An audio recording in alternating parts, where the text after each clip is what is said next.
기도합니다. 사랑하는 주님, 감사합니다. 오늘도 주님 앞에 모여서 우리가 주의 말씀을 듣고자 합니다. 오늘 누가복음 9장을 통해서 주께서 우리에게 전달하는 메시지를 바로 듣게 하시고 그 말씀이 우리의 삶 속에 넘쳐나서 그리스도의 은혜 속에서 영생을 누리게 하여 주시옵소서. 주께서 말씀하시기를 나는 사람을 멸하러 온 것이 아니라 사람에게 생명을 주고 살리러 오셨다 하였습니다. 그렇습니다. 교회는 사람을 살리는 곳입니다. 예수는 사람을 위해서 대신 우리를 위해서 십자가에 못 박아 죽으시고 또 우리를 위해서 살아나셨습니다. 그리하여서 교회는 사람을 살리는 곳이 되었습니다. 이 갈보리 채플이 부디 사람들의 생명을 살리고 그들로 하여금 주님의 나라에 함께 들어갈 수 있는 그러한 귀한 성전이 되기를 소망합니다. 주께서 함께하여 주시옵소서. 말씀의 시종을 주께 맡기옵고 예수 그리스도 이름으로 기도합니다. 아멘. 앉으시기 바랍니다. 자, 오늘 그 9장 55절 56절이 이제 본문 설교 말씀인데요. 여러분들 일반 성경을 보면 예수께서 돌아보시고 꾸짖으시고 함께 다른 촌으로 가시니라 이렇게만 기록되어 있을 겁니다. 그런데 킹제임스 성경을 보면 너희가 예수께서 돌아보시고 꾸짖으시며 너희가 어떤 영에 속해 있는지 알지 못하는도다 이렇게 책망을 하셨고요. 그리고 56절은 인자는 사람들의 생명을 멸하러 온 것이 아니라 구원하러 왔노라 이렇게 기록되어 있습니다.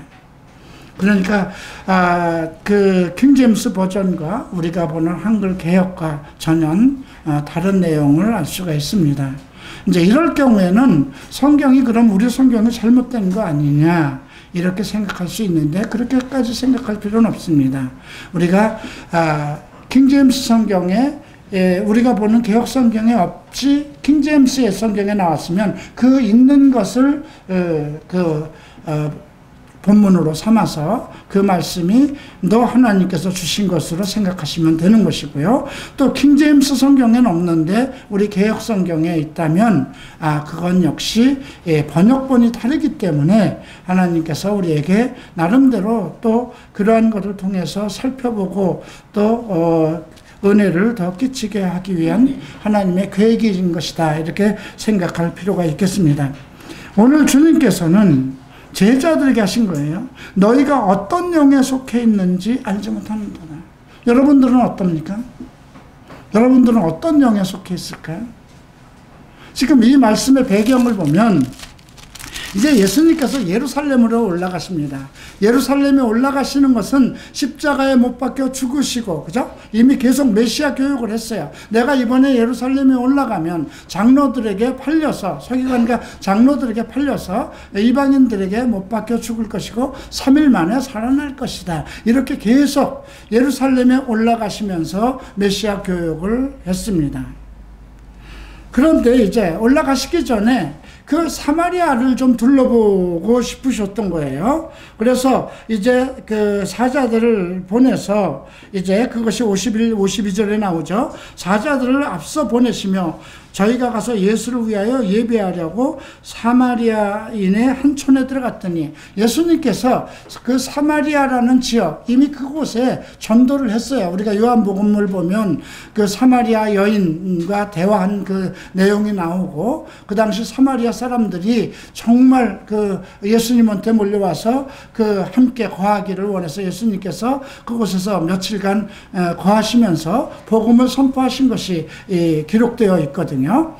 그때 예수님께서 그 사람들이 몰려오는 것을 보고 너희가 저들을 봐라. 추수할 때가 정말 몇 달이 지나야 될 거라고 했는데 벌써 추수할 것이 열매를 거두지 않느냐 이런 말씀까지 하셨어요. 그래서 그 사마리아에도 이제 그 사마리아 지역은 원래 북이스라엘의 수도였습니다. 그래서 유대인들 중에 남유다의 그 유다 지파와 그 두 지파만 그 예루살렘을 중심으로 해서 남유다에 남아 있었고, 나머지 10지파들은 전부 다 북이스라엘 여로보암을 따라서 북이스라엘 왕국을 일으켰던 것이고, 그 사마리아가 그들의 고향이, 그들의 서울이 되었던 것입니다. 그런데 문제는 유다는 성경에 기록되어 있는 말씀을 그대로 지켜서 자기네들의 혈통을 잘 지켰는데, 북이스라엘 사람들은 모두 이방인들과 결혼을 하고 이방 문화를 받아들이고 그랬어요. 그것은 이제 여로보암이 베델과 단 지역에 그 북이스라엘 사람들이 예루살렘 성전으로 내려가지 못하도록 금신상을 세워서 우상을 섬기도록 했기 때문에 북이스라엘은 정말 비정통적인, 그들도 하나님을 믿는다 그러고 야곱의 자손이라고 말을 하고는 있습니다. 그럼에도 불구하고 그들은 상당히 잘못되어 있는 그런 신앙에 빠져 있었던 거죠. 그럼에도 불구하고 예수님은 그 지역에까지 가서 복음을 전하셨습니다. 저는 요즘에 아마 여러분들 페이스북을 하는 분들은 저의 이제 어떤 글들을 좀 많이 보실 거예요. 어느 대학 교수와 함께 서로 다투는 그런 내용도 나오고, 또 분당의 이천수 목사님과 그 정진영 젊은 부목사의 그 설교에 대해서도 내가 그들을 두둔하는 그런 글들을 쓰고, 자, 이런 것들을 오늘 우리가 조금 본문 9장을 생각해 보면서 좀 생각해 볼 여지가 있는 것입니다. 만약에 나를 신천지에서 초대했다면 내가 가야 될까요? 말아야 될까요? 자, 신천지든 어디든 나를 초대할 때는 그들 지역의 동성애 문제나 정말 자기네들로 어떻게 해결할 수 없는 그런 것에 대해서 무엇인가 나에 대해서 그 동성애에 대한 복음을 듣기 위해서 나를 청하는 거잖아요. 자, 그러면 어느 불교 본부에서 불교 신자들을 모아놓고 나를 초청했다고 하십시다. 그럼 그 지역에 가서 내가 그 동성애에 관한 설교를 했다고 하십시다. 그러면 내 설교가 그 불교 신자들에게 맞게끔 변형돼서 진리를 바꿔서 설교를 하겠습니까? 아니면 내가 가지고 있는 그대로의 복음을 가지고 설교하겠습니까? 나는 성경에 나와 있는 동성애에 대한 성경적 정의, 또 동성애에 대한 복음적 진리를 선포할 것입니다. 그것은 변하지 않는 진실이고 나의 사명입니다. 그것이 서로 불교라 절간이라고 그래도, 그들이 나를 초청했다 하더라도 나는 그들의 입맛에 맞는 설교를 하지 않고 나는 정말 성경에 기록되어 있는 진리를 가지고 선포할 것입니다. 그런데 만약에 신천지나 이런 이단 기독교라고 할 수 없는 그런 이단 쪽에서 나를 초대했다고 하십시다. 그래도 나는 동일하게 할 것입니다. 그러면 한국 교단에서는 어떤 걸 보고 야단을 할까요? 내가 불교나 유교 재단에 가서 설교를 한 거 가지고는 오히려 그 타종교의 복음을 전하러 갔다 하고 박수를 칠 것입니다. 그런데 신천지와 같은 이단 쪽에 가서 했다면 이호나 이단의 문들 들은 거 아니야? 왜 그런 곳에 가? 지금 그런 상황입니다. 예수님이 지금 사마리아로 거길 가야 되겠어요. 이제 예루살렘에를 올라가기 전에 이제 올라가시면 십자가를 지시는 것입니다. 그래서 사자를 보내서 이제 내가 그 사마리아 지역에 복음을 전했기 때문에 그들에게도 꼭 전하고 싶었던 것이 있어요. 내가 예루살렘에 올라가서 십자가를 지고 사흘 만에 살아나야 되는 메시아의 교육에 대해서 하시고자 사마리아에 사자를 보낸 겁니다. 근데 그들이 가만히 보니까 예루살렘에 올라가는 것 우리와 관계없잖아. 우리 사마리아와 무슨 관계가 있어? 그리고 영접지 않았어요. 그런데 지금 요한하고 야고보가, 그죠? 54절에 보면 야고보와 요한이 이를 보고 주여 우리가 불을 명하여 하늘로 쫓아내려 저희를 멸하라 하기를 원하십니까? 이건 어떤 상황이에요? 이건 엘리야의 상황이에요. 그죠? 엘리야를 모시러 보냈을 때, 그 백부장들이 왔을 때 불을 명해서, 그죠? 아합이 보낸 그 백부장들을 불로 살랐던 사건이에요. 그런데 지금 사마리아 사람들은 적군은 아니잖아요. 그죠? 그들은 같은 민족이었어요. 같은 혈통이었지만 조금 달라진 거예요. 그죠? 그런 상황인데 예수님의 수제자라고 할 수 있는 야고보와 요한이 하나님은 하늘에서 불을 내려서 저들을 멸하기를 원하십니까? 이렇게 묻는 거예요. 그때 주님께서 꾸짖으십니다. 너희가 어떤 영에 속해 있는지 알지 못하는구나. 어떤 영에? 니들이 엘리야 영에 속해 있느냐? 니들이 구약에 속해 있느냐? 이걸 묻는 것입니다. 복음의 영, 그리스도의 영이라면 뭘까요? 예. 그리스도는 그 다음에 말씀이 인자는 사람들의 생명을 멸하러 온 것이 아니라 살리러 온 것이. 여러분, 아주 대한민국의 유명한 교수, 갑자기 불교에서 계를 받고 승려 생활까지 하던, 그리고 불교에서 아주 기독교를 완전히 죽여버리려고 말살시키려고 했던 그런 어떤 교수 한 분이 회심을 하고 예수를 믿어서 참 좋은 그 전국 방방곡곡을 다니면서 많은 좋은 강연을 했습니다. 그분이 주로 다루는 내용들은 동성애와 좌파 이야기입니다. 그걸로 인해서 요즘 저와 상당히 어떤 상반된 의견을 가지고 페이스북에서 전쟁이 일어나고 있습니다. 갑자기 동성애자들이 빨갱이로 변하는 거예요. 그분 논리가 그렇게 변한 건 아니에요. 그런데 그분 설교에 동영상의 프레임을 보면 동성애 배후 사상, 동성애 이데올로기 1, 2, 3편, 동성애 좌파, 마르크스 레닌 사상까지 언급되고 있고요. 모태통의 어떤 그런 사상까지 올라와 있고요. 아니, 동성애자들은 그들이 탈동성애를 했든 안 했든 동성애자 그 자신들이 지금 동성애를 지지하고 법으로 만들어달라 그런 사람들조차도 그 애들은 충분히 동성애 때문에 어려서부터 정말 죽기보다도 싫은 그 굴욕감을 느끼고 살던 애들이에요. 도저히 저 동성애를 끊어낼 수가 없어서 그냥 차라리 동성애 법이 통과돼서 우리도 동성 결혼하고 그렇게 편하게 살았으면 좋겠다, 그렇게 외치는 아이들이라 할지라도 그 애들이 사춘기부터 정말 부모에게도 친구에게도 교회 목사에게도 얘기하지 못하고 전전긍긍하면서 가졌던 그 고통은 정말 죽지 못해 살아있는, 죽지 못해서 사는 그런 고통의 아이들인데, 그런데 그들을 전부 다 빨갱이로 몰고 그들을 움직이는 것들이 전부 다 좌파들이라고 그렇습니까? 말도 안 되는 거잖아요. 그러면 중국은 전부 다 동성애자들이 집권을 해야 돼요. 그죠? 북한도 동성애자들이 집권을 해야 돼요. 그죠?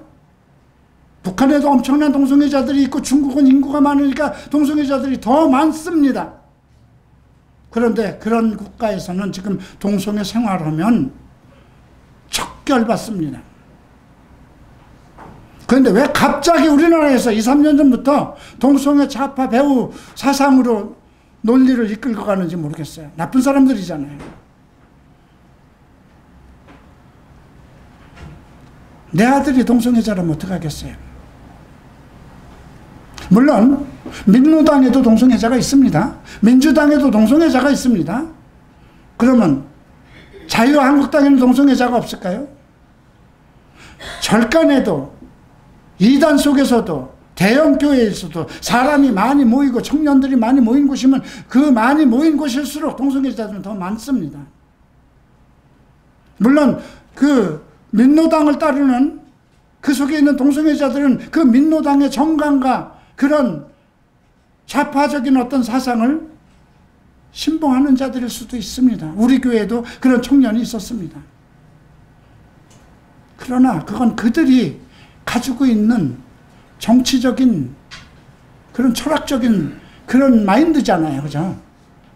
그것은 언젠가 진리를 깨달을 때 자연스럽게 해결될 수 있는 문제잖아요. 그죠? 우리가 캄캄한 밤중에 있었다가 햇빛이 들어와서 밝은 빛이 들어오면서 그 어둠이 사라지듯이 내가 어떤 잘못한 곳에 속해 있다 하더라도 진리의 영이 나를 주관하고 있다면 내가 어느 날 그 진리 가운데로 나올 수 있는 거잖아요. 그래서 알코올 중독자, 마약 중독자, 어떤 그런 그 동성애자들, 그런 타락한 사람들이 예수 그리스도를 믿고 변화되는 것이잖아요. 나 역시도 그런 사람들이었고요.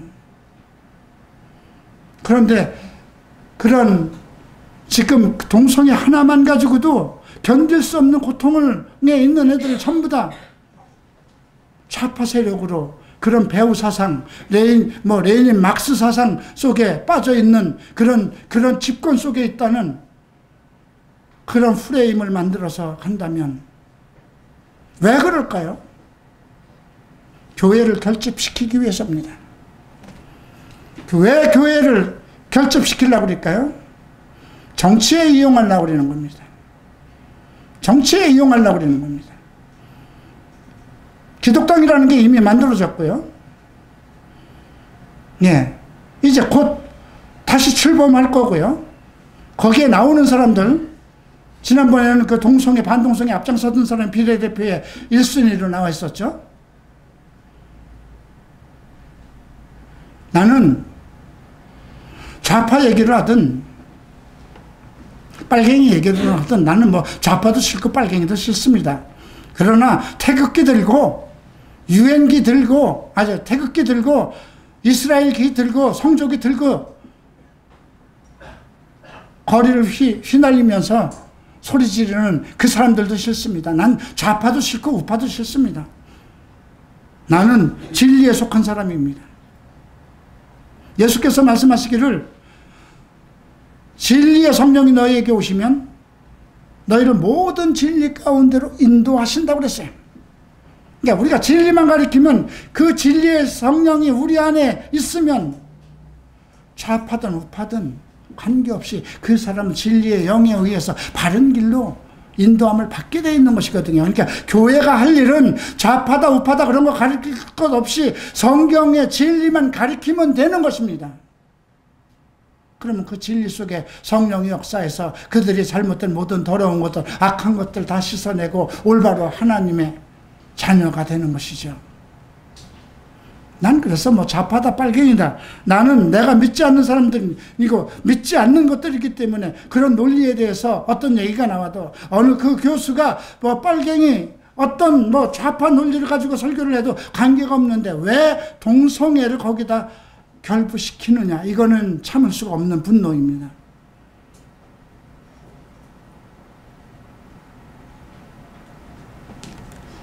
오늘 우리가 이 부분에 대해서 그래서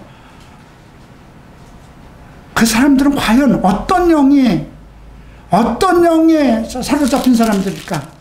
같은 예수를 믿으면서 그들의 속에는 어떤 영이 있길래 같이 예수를 믿으면서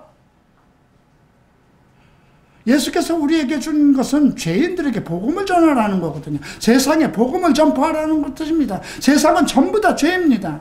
세상은 이 하나님을 떠난 이후부터 아담 이후에 모든 인간은 죄인입니다. 그래서 구약시대는 율법으로 다스렸고 신약에 와서 예수 그리스도의 은혜 가운데 복음으로 전한 거잖아요. 복음은 살리는 것입니다. 예수는 사람의 생명을 살리는 것입니다. 그런데 예수 그리스도의 교회, 집사라는 사람들이 목사가 조금 꺼리끼는 설교, 꼰대라는 말을 썼다고 그래서 꼰대라는 말 쓸 수 있지 왜 못 써요? 그죠? 집에서도 다 자기 자녀들도 자기 아버지가 너무 지나친 말하면 아유 꼰대, 밤낮 같은 소리야. 이거 다 할 수 있는 이야기예요. 꼰대를 꼰대라고 한 것에 대해서 잘못한 어떤 집단들에 대한 비속어잖아요. 물론 강단에서 한 얘기가 잘못된 것은 맞아요. 그러나 그 젊은 목사가 그 말 한마디 했다고 해서 목사직을 징계하고 해임시켜야 되겠습니까? 스스로 1년 동안 나는 설교를 안 하겠습니다 하고 정말 자복하고 잘못했습니다. 그렇게 한 젊은 목사를 매장시켜야 되겠느냐고요. 한 사람이 종이 하나님 앞에 헌신하기까지, 목사가 되기까지 얼마나 아픔과 고통과 시련을 겪어야 되는데요. 또 하나는 그 사랑하는 자기 제자를 정말 징계할 수 없어서, 만약에 우리 교단이든가 어디에서 내 이 제자를 징계하고 목회를 그만두게 한다면 나도 목회를 안 하겠습니다. 내가 나 같아도 그렇게 얘기했을 거예요. 그리고 얼굴도 알지도 못하고 생면부지인 이현아 목사 도와야 되겠습니다. 동성애 연구소라도 하나 만들어야 되겠습니다. 이런 발언을 했다고 페이스북에서 난립니다. 만약에 내가 잘못했습니다. 이 교수님 그분 정말 동성애가 좌파 빨갱이에 다 속해 있는데 내가 몰랐습니다. 그분들을 도와야 되겠습니다. 그랬으면 공격했겠습니까?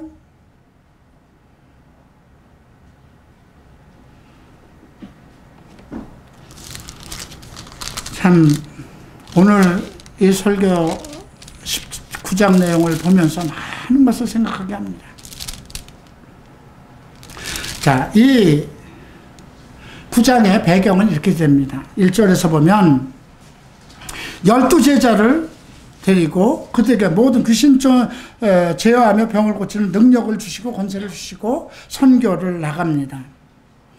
하나님의 나라를 선포하기 위해서 나갑니다. 그러면서 너희들은 가면서 지팡이 하나만 들고 가라고 그러죠. 여행을 위해서 아무것도 가지지 말고 돈이나 두보도 또 가지지 말라. 또 어느 집에 가면 거기에서 거기서 떠날 때까지 거기에 있으라. 그리고 너희를 영접하지 않는 자들은 떠나갈 때 너희가 그 발에서 신발을 먼지를 떨어버려서 저들을 증거로 삼아라. 그들에게 구원이 없다는 이야기죠. 그래서 이제 제자들이 나가서 초초에 가서 복음을 전합니다. 그래서 소문이 나기 시작했어요. 왜? 어떤 소문이 났을까요? 귀신을 쫓고 병을 고치는 능력과 권세를 줬기 때문에 그 지역에 가서 처처에 가서 복음을 전하면서 귀신을 쫓기 시작하고 병을 고치기 시작하니까 난리가 난 겁니다. 헤롯이 목베어 죽인 요한이 다시 살아났다는 말도 들리고요. 엘리야가 살아났다는 말도 들리고요. 그래서 이제 제자들이 일을 마치고 주님께 돌아왔습니다. 그리고 이제 수많은 사람들이 이제 그들을 따라 올라왔는데 남자만 5,000명이라고 그랬어요. 근데 날이 어두웠어요. 그러니까 예수님이 물어봅니다. 제자들이 주님 날이 어두웠고 사람은 많으니까 좀 마을에 내려가서 이들을 보고 좀 사먹게 하십시다. 그랬더니 너희가 주라 그러죠. 너희가 먹을 것을 주라 그럽니다. 여러분 이거 오병이어의 사건을 어떻게 생각하십니까?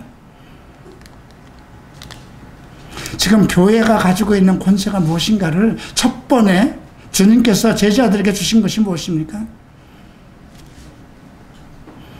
모든 귀신을 제하며 병을 고치는 능력과 권세를 주셨고 하나님 나라를 전파하며 앓는 자를 고치게 해. 목적은 무엇일까요?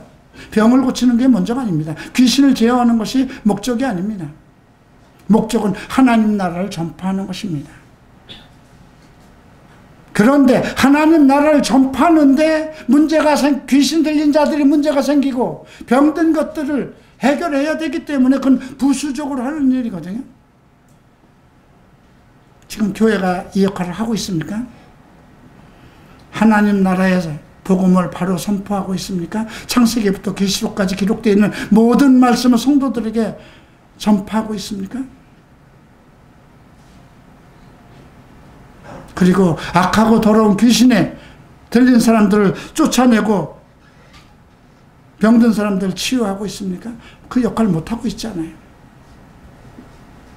두 번째 발생, 그리고 그 두 번째 발생한 일이 무엇이냐면 먹는 문제입니다. 나는 예수를 믿고 내 생활이 윤택해졌다 는 그런 감정을 너무 많이 받습니다. 나 역시도 마찬가지고요. 오히려 예수 믿기 전에 풍성하게 엄청난 돈을 벌고 유명해졌었지만 결국 그것은 하나도 없어. 정말 내 생활에, 내 노년 생활에 조금도 도움이 안 됐지만 내가 예수를 믿은 후에 내가 창고에 쌓아둔 돈은 없고 내 통장이 항상 비어 있을지라도 나는 풍족하게 먹었다는 것입니다. 나는 먹고 살아가는데 조금도 지장이 없었다는 것입니다. 오늘 1,000원이 필요하면 1,000원을 주셨고 내일 10만 원이 필요하면 10만 원을 주신 일을 한 번도 내가 예수를 믿고 하나님께서 어기지 않았다는 것입니다. 오늘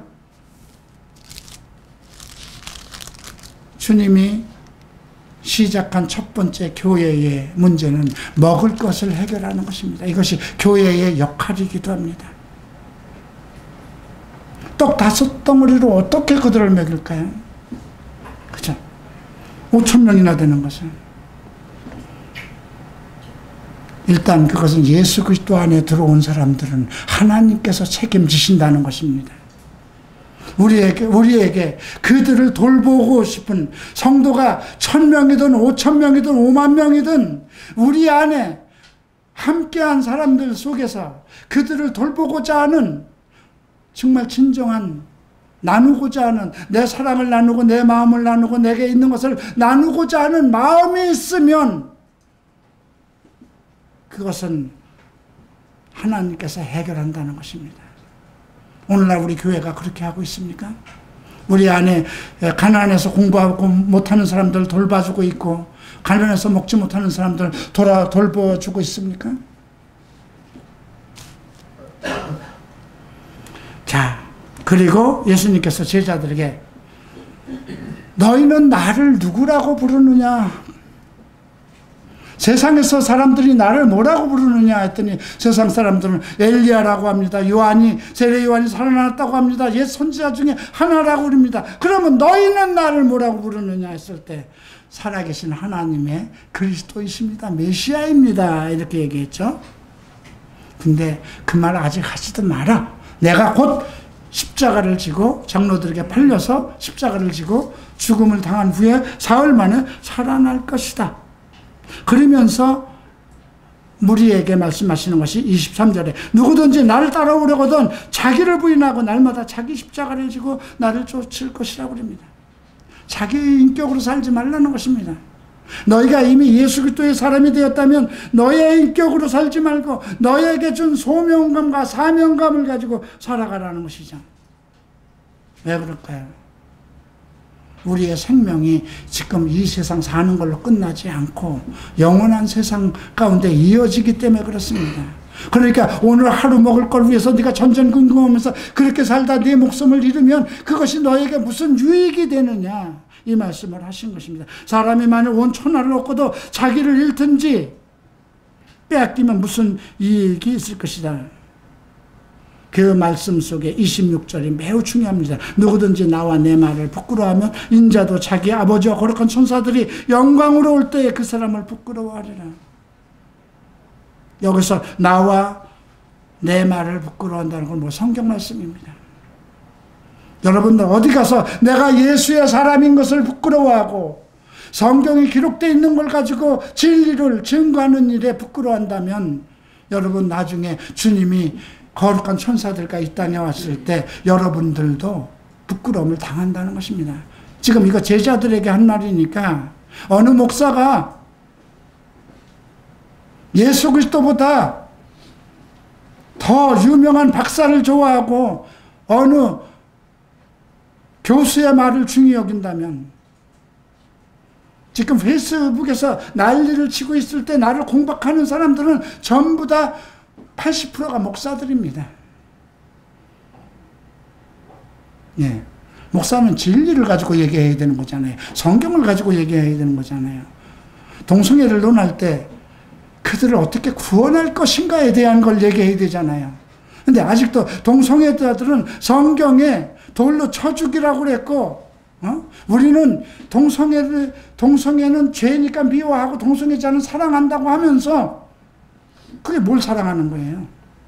저주받을 놈들, 학문 섹스나 하는 놈들, 에이즈 걸려서 죽을 놈들이라고 말을 쏟아놓고 동성애자들은 사랑합니다. 이게 말이 안 되는 거잖아요. 그죠? 왜 한국교회가 갑자기 10년 동안 동성애에 빠져 있는지 모르겠어요. 정말 동성애자들을 위해서 자기네들이 한 번을 만나본 일도 없고 얘기해 본 일도 없는데 무엇 때문에 동성애자들 축제에 가서 재뿌리고 싸우는지 모르겠어요. 그거 퀴어 축제가 언제부터 15년 됐을 때부터 싸움하기 시작한 거예요. 그 전에 15년 동안은 정말 청계천에서 퀴어 축제를 하든 아무 소리도 없었어요. 말 한마디도 없었어요.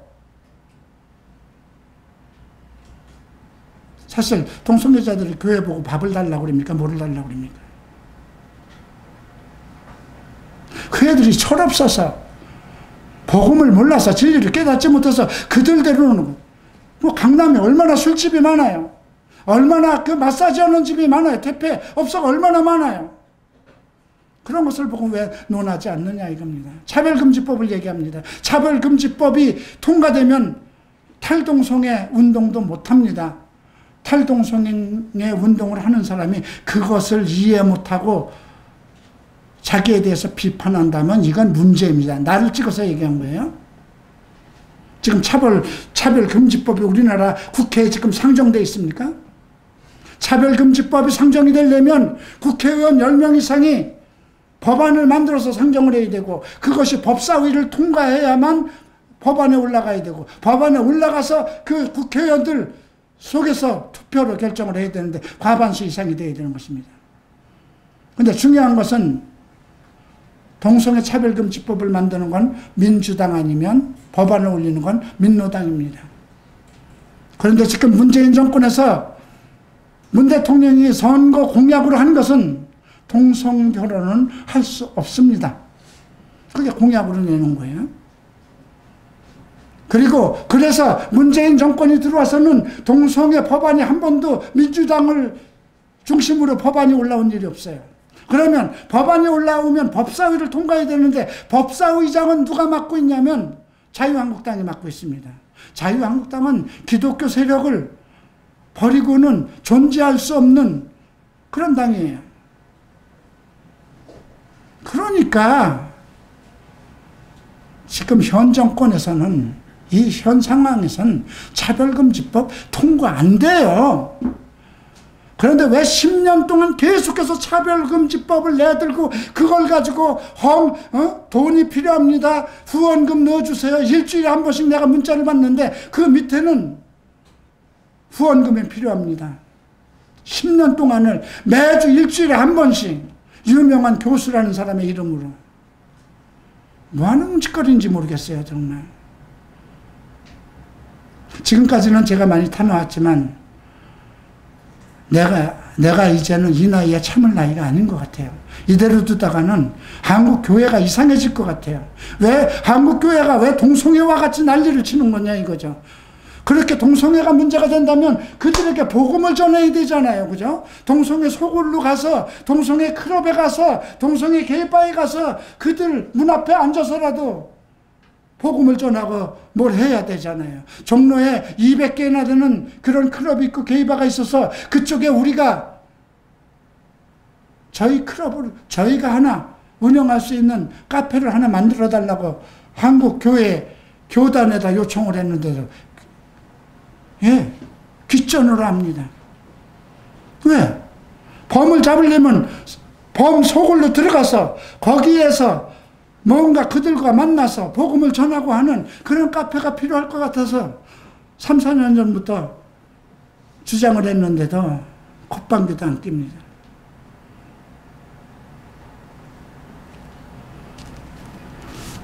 그들이 믿는 예수는 누군지 모르겠어요. 그들 속에는 어떤 영이 있는지 모르겠어요. 똑같이 예수를 믿는데. 물론 오늘 이 설교가 또 유튜브로 나가면 어떤 글들이 또 꼬리를 물고 어떤 것을 또 반증을 하는지 모릅니다. 어쩌면 이미 그들이 모든 사람들을 동원해서 갈보리 채플에 올라가 있는 모든 설교를 뒤집고 혹시 이단적인 설교가 있지 않은가 살펴볼지도 모릅니다. 그러나 서로 내가 잘못된 설교가 있으면 그거 회개하면 끝나는 것입니다. 내가 인간이잖아요. 그죠? 모세도 어쨌든 잘못해서 그 위대한 모세도 그렇고 엘리야도 그렇고 그들의 말년에 얼마나 잘못했습니까? 세례 요한도 그렇고요. 그죠? 예수님이 메시아인 줄 알면서도 감옥에 들어가니까 당신이 메시아입니까? 아니면 우리가 다른 사람을 기다려야 됩니까? 하고 제자까지 보냈잖아요. 그죠?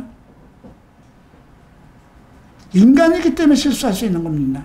인간이니까 실패할 수 있는 것입니다.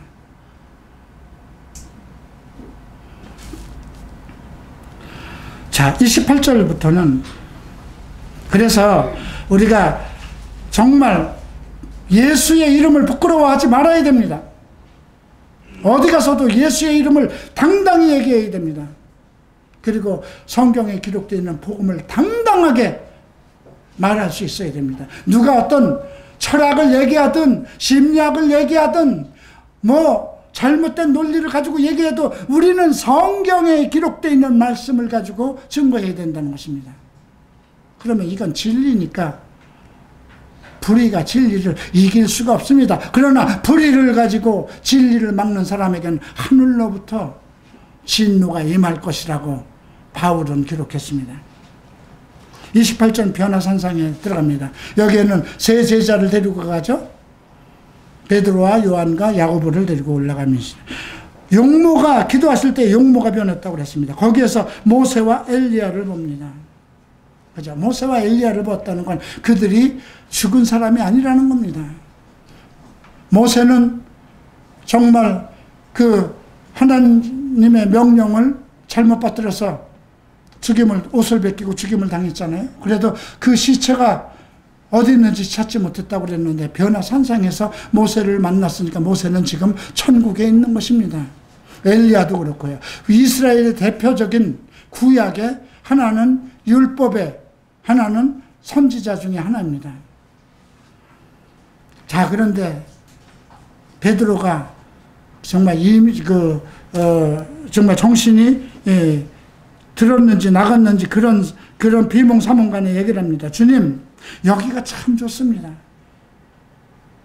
왜냐하면 너무 시끄러웠어요. 세상 바깥에 있었을 때는 밤낮 예수가 옳으냐, 율법이 좋다, 너희 스승이 무슨 엘리작감이나 이런 그런 논리가 많았는데 여기 따와 보니까 모세도 있고 엘리야도 있어요. 그러니 여기가 좋사오니 하나 집을 초막을 세 개를 지어서 하나는 예수님을 위해서, 하나는 모세를 위해서, 엘리야를 위해서. 그러면 이스라엘 백성들이 다 좋아하지 않겠습니까? 우리가 교회를 그렇게 만듭시다 이겁니다. 그런데 하늘에서 구름이 와서 예수님을 가리고 나서 하늘에서 이제 소리가 나서 이는 나의 아들이니, 이는 나의 사랑하는 아들이니 너희는 저희 말을 들으라 그러잖아. 그건 구약을 무시하라는 말은 아닙니다. 우리는 구약의 시대에 살고 있지 않다는 것입니다. 우리는 예수 그리스도의 시대에 살고 있고 우리의 주인은 예수라는 것입니다. 우리는 그의 복음 속에 살아야 된다는 것입니다. 그러니 어떤 일을 판단할 때, 동성애를 판단할 때도 구약의 레위기를 가지고 판단해서는 안 된다는 것입니다. 그림자입니다, 구약은. 신약에서 얘기했잖아요. 그죠? 뭘 얘기했나요? 동성애자 하나님 나라 못 들어가. 이게 정석입니다. 못 들어갑니다. 못 들어간다고 성경에 했기 때문에 못 들어갑니다. 여러분들이 목사가 됐든 뭐가 됐든 평생을 어려서부터 모태신앙으로부터 기지도 못할 때부터 뱃속에서 나오면서 예수하고 자꾸 나왔다 할지라도 있는 재산을 다 교회에다가 다 바치고 예수를 위해서 헌신하고 집안 대대 3대가 다 예수를 믿었다 하더라도 동성애 해결하지 못하면 천국 못 들어가는 것이 복음입니다. 못 들어갑니다. 왜? 그렇게 기록했으니까. 그러나 복음의 해답은 너희 중에도 그와 같은 자들이 있었더니 예수 그리스도의 이름과 성령 안에서 씻음을 얻었느니라. 해결의 방법을 제시한 것입니다. 그러니까 우리가 예수 그리스도의 이름과 성령 안에서의 성령이 그들의 모든 죄와 더러운 것을 씻어낼 수 있도록 성경만 가르쳐야 되는 것입니다. 성령이 역사하도록 진리의 성령이 오시면 너희를 모든 진리 가운데로 인도하신다는 것입니다. 지금까지는 동성애가 타고난 것 같이 느껴졌어도 진리의 성령이 진리의 말씀 속에 우리가 그 주님의 말씀을 믿으면 성경에 기록되어 있는 주의 말씀, 성경을 통해서 예수를 만나면 진리의 영이 우리의 문제를 다 해결한다는 것입니다. 그것이 복음인 것입니다. 교회는 동성애자들에게 그것을 전해야 되는 것입니다. 그래서 동성애자들에게 복음을 전해야 되는 것입니다. 이태원이라도 가서, 종로라도 가서, 퀴어 축제 현장에 가서라도 복음을 전해야 되는 것입니다. 북치고 장구치고 연예인들 불러서 쇼해 가면서 수억을 들여서 동성애 저주받은 자들, 학문 섹스하는 놈들, 에이즈 걸려 죽일 놈들, 좌파 빨갱이 이렇게 하는 것이 교회가 아닌데 이 일을 교회가 다 하고 있다는 것입니다. 불교에서도 안 합니다. 유교에서도 안 합니다. 어느 것이 하나님의 뜻일까요?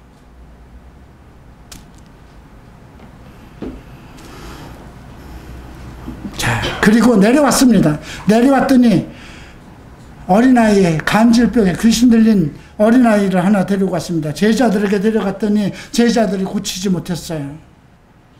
제자들은 마가복음 우리가 그 9장을 보면 어떤 내용이 되어 있냐면 서기관들과 변론을 하고 있었다는 겁니다. 신학적인 논쟁을 하고 있었다는 교회의 꼬락선입니다. 지금 위에서는 예수님과 3명의 제자와 함께 변화산상에서 변화된 앞으로에 있을 그 교회의 모습을 보였습니다. 그리고 지금 땅에 내려오니까 9명의 제자들이 하고 있는 꼬락선입니다. 한쪽에서는 귀신 들린 아이가 널브대고 있고 얘를 좀 고쳐달라고 아버지가 데려왔는데 그거 고치지 못하면서 서기관들과 신학적인 싸움을 하고 있는 겁니다. 오늘 교회가 그 꼴 아닙니까?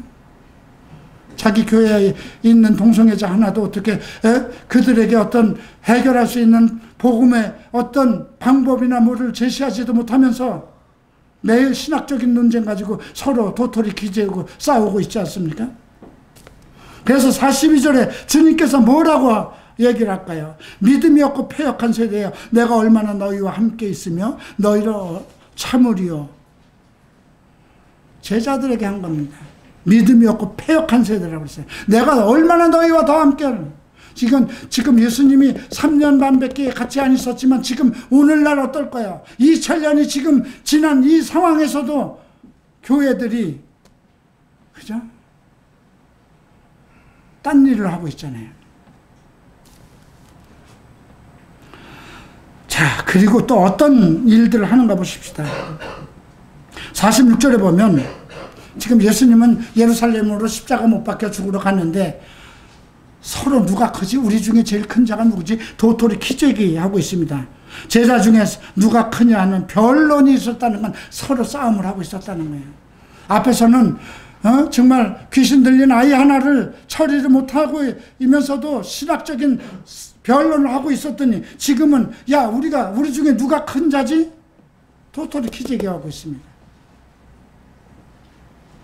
예수님이 어린아이를 하나 들죠. 이런 아이를 하나 영접하면 나를 보내신 이를 영접할미니 너희 중에 모든 사람 중에 작은 크기가 가장 크다. 너희 중에 가장 작은 자가 가장 큰 자다. 여기서 얘기하는 건 뭡니까? 누구든지 어린아이를 하나 이렇게 세웁니다. 누구든지 내 이름으로 이 어린아이를 영접하면 나를 영접함이요. 왜 어립니까? 배운 거 없고 경험이 없으니까 어리죠. 그죠? 나는 나한테 상담을 오는 애들을 보면 그가 나이가 많든 적든 참 어린 것을 봅니다. 성경적인 지식이 없고. 그런데 교회마다 아주 돈 있고 지위 있고 그런 사람들이 오기를 원하잖아요. 그죠? 근데 예수님은 누가 큽니까 했을 때 어린아이를 하나 들었습니다. 내 이름으로 이 어린아이를 하나 영접하면 나를 영접한 것이다.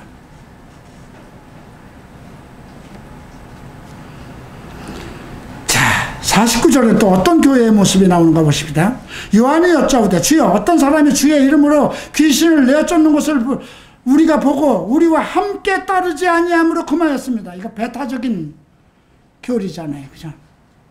우리 교리와 똑같지 않으니까 장로교와 다르고 순복음이 다르고 심례교가 다르고 배타적인 신앙이잖아요. 지금 교회 모습이 이런 배타적이잖아요. 그죠? 나와 함께만 해야 된다는 것이잖아요. 주님이 뭐라 그래요? 금하지 말라. 너희를 반대하지 않는 자는 너희를 위하는 자라. 그죠? 또 어떤 일이 일어났습니까? 자, 아까 우리가 설명했던 맨 처음에 주제를 가지고 했던 것입니다. 사마리아로 들어가려고 했는데 그들이 우리를 받아들이지 않는다고 하니까 하늘에서 불을 내려서 그들을 멸할까요? 뭡니까? 은사남용이잖아요. 그죠? 은사는 사람의 생명을 살리려고 주는 것이지, 서로 요한과 야고보가 하늘로 불을 내릴 수 있는 그런 능력을 받았다 하더라도 그 능력은 사람을 살리기 위해서 주신 것이지 사람을 죽이려고 한 것은 아니잖아요. 그죠? 그들이 서로 예수를 영접하지 않았다 하더라도, 그들이 서로 이스라엘 민족들 중에서 잘못된 비정통적인 이단 사설에 빠졌다 하더라도 그들을 다 죽여서는 안 되는 거잖아요. 그죠? 신천지가 우리 교리와 맞지 않고 이단 사설에 빠졌다고 해도 그들을 하늘에서 불을 내려서 다 죽여서는 그것이 하나님 뜻 아니잖아요. 하나님은 생명을 살리는 것이잖아요. 그들도 바뀌면 되는 거예요. 그죠? 무엇이 바꿀 수 있을까요?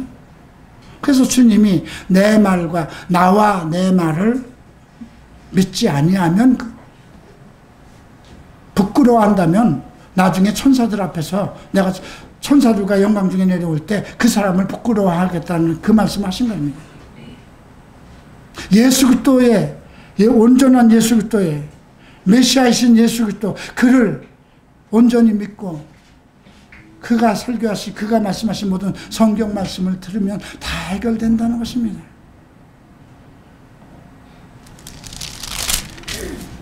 이런 것이 왜 올까요? 그 결론이 이제 58절부터 옵니다. 57절부터 옵니다. 세 부류의 사람이 뜹니다. 자, 첫째 부류.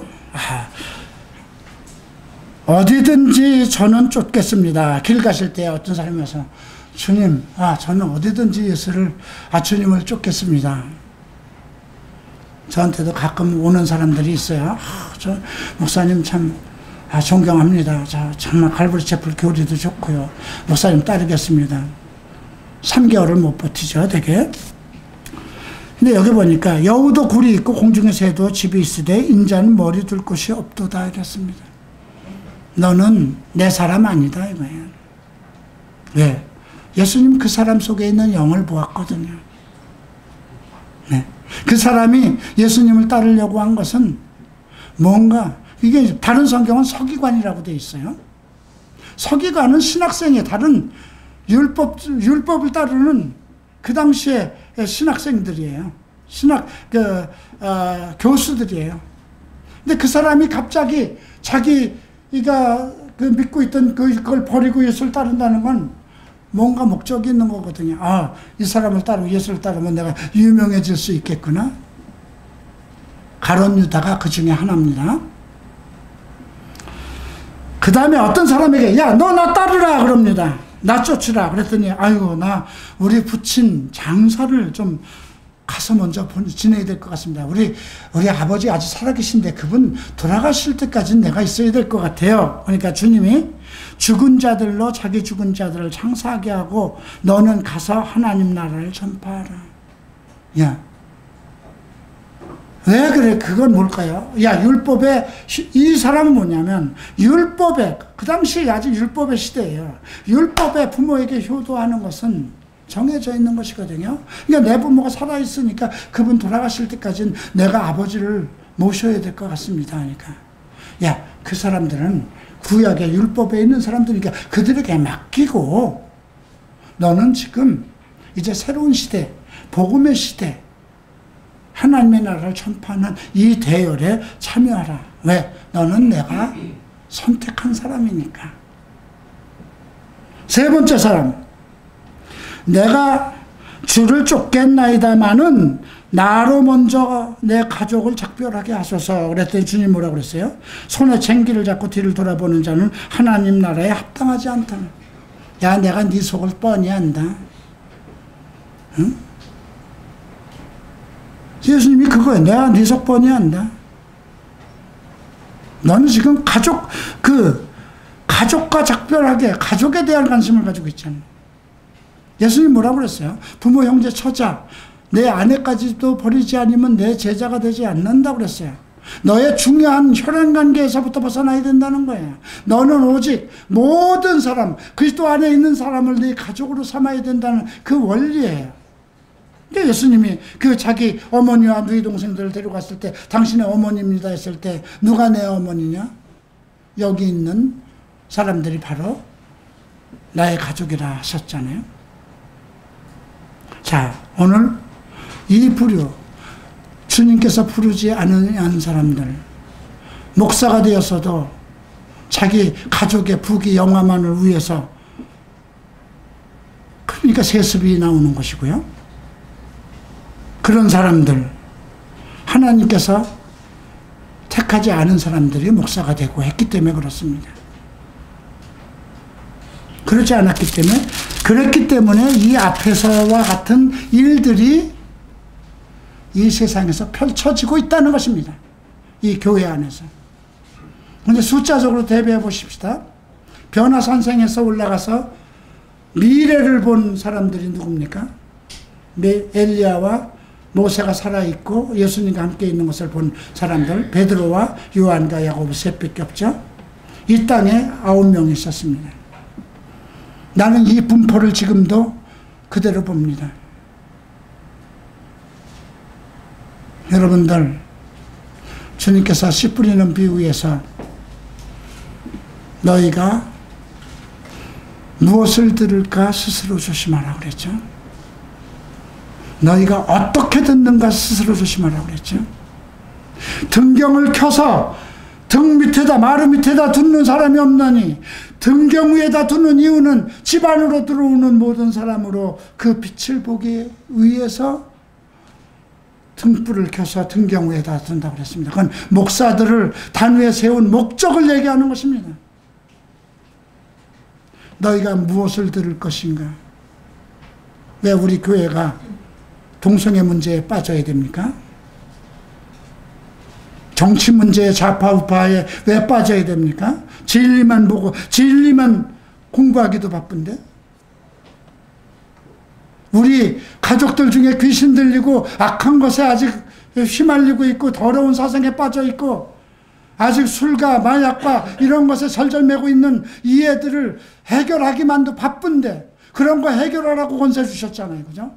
귀신을 쫓아내며 약한 것을 고치고 복음을 전파하라는 권세를 준 교회가 왜 좌파 우파에 휘말리고 정치적인 것에 휘말리고 불쌍한 죄 없는 동성애자들이 아니라 죄에 신음하고 자기 죄도 감당 못해서 어떻게 살아가야 할지, 죽을지 살아가야 할지 전전긍긍하는 그 애들에게 빨갱이 프레임까지 씌우느냐 이겁니다. 나는 내가 살아있는 날까지 그러한 논쟁을 하는 거 용납 안 할 것입니다.